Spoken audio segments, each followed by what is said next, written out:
Tenders and Turntables. The big stations at both ends of the line each have a turntable. The Fat Controller had them made so that Edward, Henry, Gordon and James can be turned round. It is dangerous for tender engines to go fast backwards. Tank engines like Thomas don't need turntables. They can go just as well backwards as forwards. But if you had heard Gordon talking a short while ago, you would have thought that the Fat Controller had given him a tender just to show how important he was. "You don't understand, little Thomas," said Gordon. "We tender engines have a position to keep up. You haven't a tender, and that makes a difference. It doesn't matter where you go, but we are important. And for the Fat Controller to make us shunt trucks, fetch coaches, and go on some of those dirty sidings, it's not the proper thing." And Gordon puffed away in a dignified manner. Thomas chuckled and went off with Annie and Clarabel. Arrived at the terminus, Gordon waited till all the passengers had got out. Then, groaning and grumbling, he shunted the coaches to another platform. "Disgraceful! Disgraceful!" he hissed as he ran backwards to the turntable. The turntable was in a windy place, close to the sea. It was only just big enough for Gordon, and if he was not on it just right, he put it out of balance and made it difficult to turn. Today, Gordon was in a bad temper, and the wind was blowing fiercely. His driver tried to make him stop in the right place.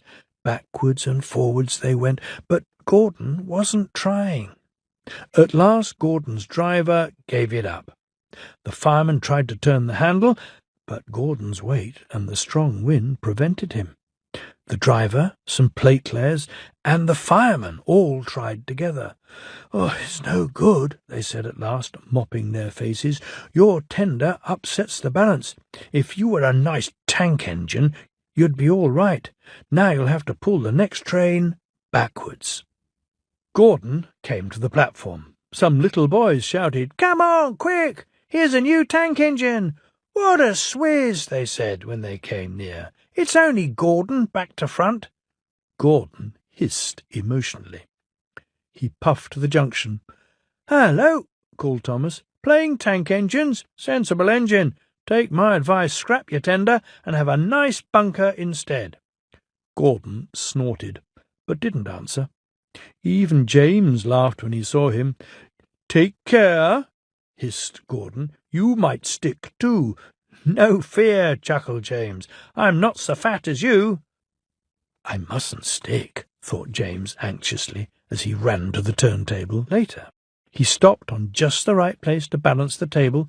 It could now swing easily. His fireman turned the handle. James turned much too easily. The wind puffed him round like a top.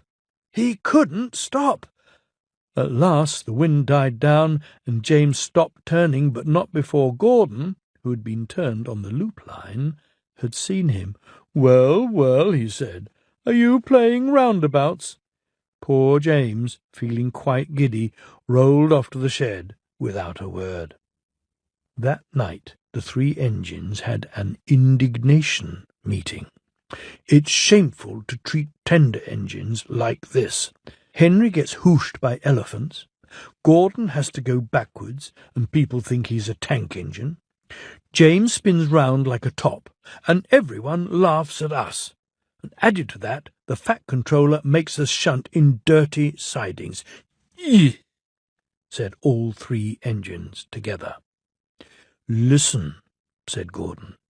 He whispered something to the others. "We'll do it tomorrow. The Fat Controller will look silly."